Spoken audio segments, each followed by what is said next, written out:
About 6 years ago, law students at campuses across the country staged protests after the white police officer who killed black teenager Michael Brown in Ferguson, Missouri, was not indicted.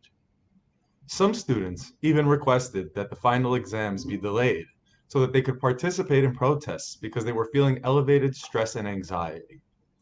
But today's current events are very different in that protests are both widespread and happening when the country is already knee-deep in dealing with the COVID-19 outbreak.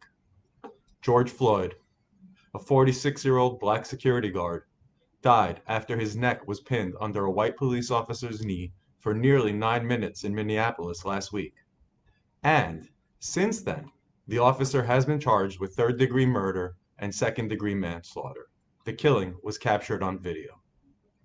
Now, we are all dealing with the right to protest in a restricted social regime where an individual's movement is monitored and limited by the government to prevent the further rampant spread of a disease.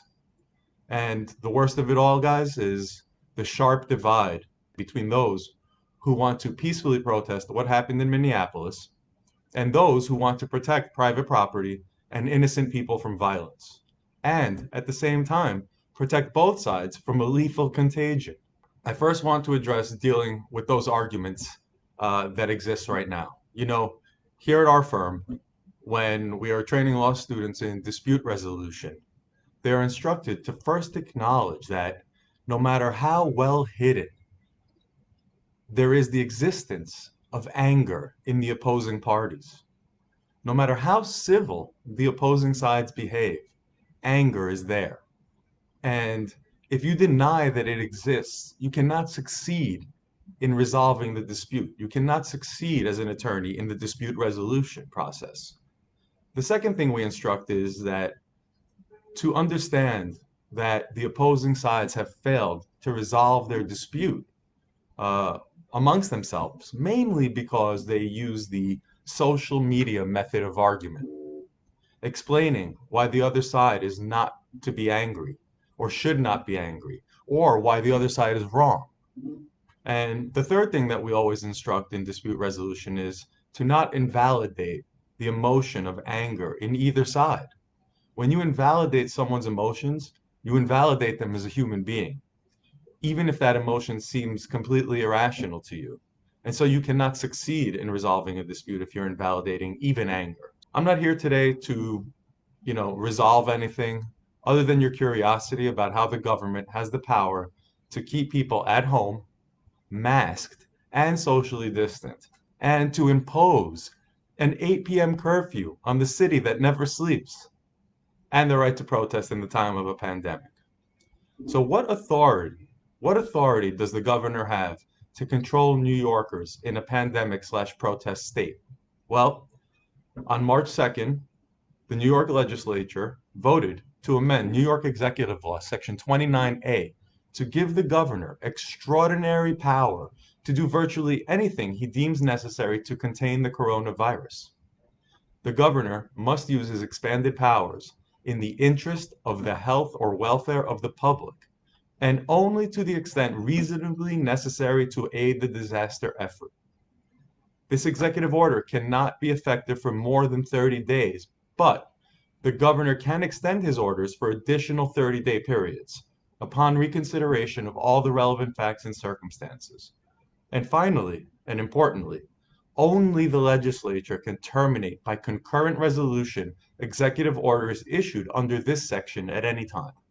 So, since March, the executive orders have directed the cancellation or postponement of social gatherings, events, the closure of gyms and fitness centers, the closure of movie theaters and places of public amusement, and very importantly, the end of on-premises food and beverage service in bars and restaurants. On March 20th, the governor announced his New York State on pause order. It's doubtful when this happened that the governor took into consideration or could have even imagined the widespread protests that would erupt when these orders were put into effect. But the protests were permitted so long as social distancing protocols were kept in place and followed. A study by Harvard epidemiologist Mark Lipsitch, referred to in Harvard Magazine, noted that asymptomatic individuals are responsible for as much as 50% of all coronavirus transmissions. And other states and localities around the country have implemented a wide range of restrictions on public activities, bans on public gatherings that encompass constitutionally protected events like protests and religious ceremonies. Those bans implicate core constitutional concerns, including the rights to assemble, the right to speak, the right to exercise religion, and the right to move freely in public. They also trigger questions about the authority of the government to take emergency action in the face of a grave threat such as. So we here at PN, we've been monitoring courts and cases around the country that have been grappling with these competing interests. Last week, the United States Supreme Court turned away a challenge. The Second Circuit here in New York, down at Pearl Street, is considering one now. And recent litigation by the New York Civil Liberties Union has prompted a significant change to New York's public gathering restrictions. So balancing our rights as citizens is difficult enough and has been made exponentially more difficult with the killing of George Floyd in Minneapolis. So far, over 40 lawsuits have been filed by churches, religious groups, or individuals alleging that their right to worship has been violated in one way or another. The cases are all different, okay? Some have sought the right to hold drive-in church services. Others, in-person worship services, both with and without social distancing precautions. And others, in-person worship services with greater attendance than permitted under a state-specific order. So far, most of the challenges were rejected based on religious freedom claims. In 2 cases, the courts actually allowed only drive-in worship services. Others have held that in-person worship services with social distancing must be permitted, and most of them have been surrounding religious issues so far. Fewer cases have challenged emergency orders for violating the free speech and free assembly clause. As of May 27th, just a few days ago, only 6 relevant cases have issued orders, and each of them denied protesters' requests for relief. All but one held that protesters were not likely to succeed on the merits citing. That the deferential standard that the Supreme Court of the United States set forth for public health orders in Jacobson versus Massachusetts. The Jacobson versus Massachusetts case happened in 1905, and Jacobson was a case about a constitutional challenge to a Cambridge, Massachusetts regulation requiring everyone be vaccinated against smallpox, which at the time, 1905, had become widespread. So we are not here in the United States or in New York experiencing mandatory shots yet. But the court explained that the test applied to challenges to the government. So the challenges brought about by protesters will fail here because, 1, the orders will be viewed as being content neutral. They apply to everybody. They're not discriminatory. 2, there is currently no way to satisfy the government's interest in protecting the health of citizens other than banning public gatherings. There is today no other way to prevent the spread of coronavirus other than social distancing. And 3, there are alternative means for expression available to everyone. There's online platforms, there's video, there's phone, there's even drive-in protests and drive-in church, and those are all sufficient for us to exercise our rights. So again, the challenges that are brought about by the protesters will fail. That's what we believe. Maybe these online forums and the video protests aren't as dramatic as live events, but they are sufficient enough. Last week, the Supreme Court denied a church's request for an emergency injunction in South Bay United Pentecostal Church versus Newsom, May 29, 2020. In that case, the governor of California's executive order was upheld. The order places temporary numerical restrictions on public gatherings to address this extraordinary health emergency. State guidelines currently limit attendance at all places of worship to 25% of building capacity or a maximum of 100 attendees. The court stated in its opinion, because people may be infected but asymptomatic, they may unwittingly infect others. The Chief Justice then characterized California's order as neutrally distinguishing between events like lectures, concerts, movies, sports, and theatrical performances on the one hand, and on the other hand, dissimilar activities like grocery shopping, banking, attending or going to a laundromat, right? People generally question whether 50 people being in a grocery store is different than 50 people being in a church. Public health officials argued that Events like church are far more likely to produce sustained and close personal interactions that will not occur at a grocery store, okay? The government's argument is difficult to understand, but historically, the Supreme Court has maintained that the Constitution entrusts the safety and the health of the people to the politically accountable officials of the states to guard and protect, okay? The First Amendment says Congress shall make no law respecting an establishment of religion, or prohibiting the free exercise thereof, or abridging the freedom of speech, or of the press, or, most applicable here today, the right of the people peaceably to assemble and to petition the government for a redress of grievances.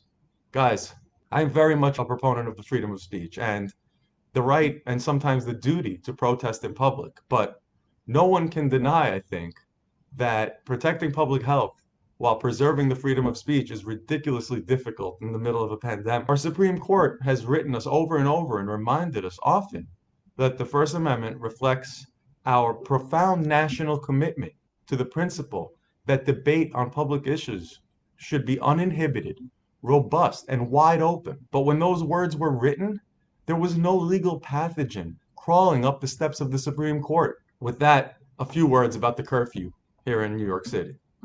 On June 1st, the mayor's office issued an executive order implementing a citywide curfew through this Sunday, June 7th. Each night, from 8 p.m. to 5 a.m., people and vehicles are not allowed in public unless they fall into one of the categories exempt from the curfew. A part of the order states, whereas peaceful demonstrations began in the city in response to the death of George Floyd, a black man in Minneapolis who died after one or more officers knelt on his neck, the latest in a long line of deaths of black men and women that have spurred protests across our nation. But demonstration activities were subsequently escalated by some persons to include actions of assault, vandalism, property damage, and/or looting. Guys, listen. People engaging in protest activity are not exempt from the curfew. If a police officer has reason to believe you are violating the curfew, the officer can issue you an order to disperse, basically to go home. The officer should give you a reasonable opportunity to comply. But failure to comply with an order to disperse is a Class B misdemeanor. If you are arrested for violating the curfew, you ask for a lawyer immediately, you have your right to remain silent, you do not have to answer questions if you are detained, okay? Your answers can and will be used against you, and you don't have to tell the police anything except your name, address, and date of birth.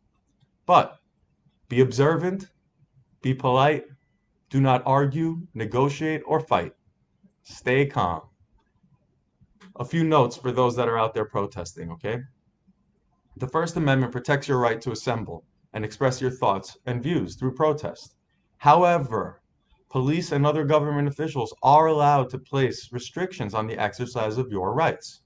This is especially true when it comes to private property, or if there is a present danger to the public.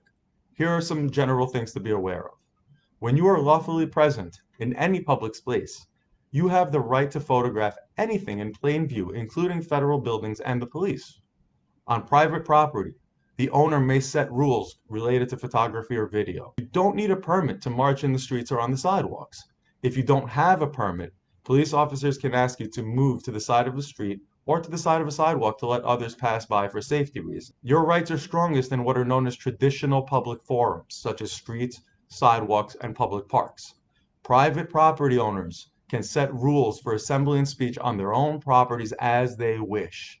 If you are videotaping, be aware that there is an important legal distinction between a visual photographic record, fully protected, and the audio portion of a videotape, which some states have tried to regulate under state wiretapping laws. For those of you that are engaging in debates with your friends, I think it is being a good friend to reach out on social media or however you communicate with your friends and shoot out a quick check-in message, right? To those who are in your family or friends that are in law enforcement, and to any of your friends who may feel victimized by what is happening out there.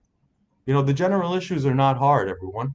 The right not to be killed by law enforcement, the right of officers to enforce the law without being attacked, the right to speak out against injustice, the right to not have our private property destroyed, and the right not to be named. Kierkegaard's famous quote is, "If you name me, you negate me.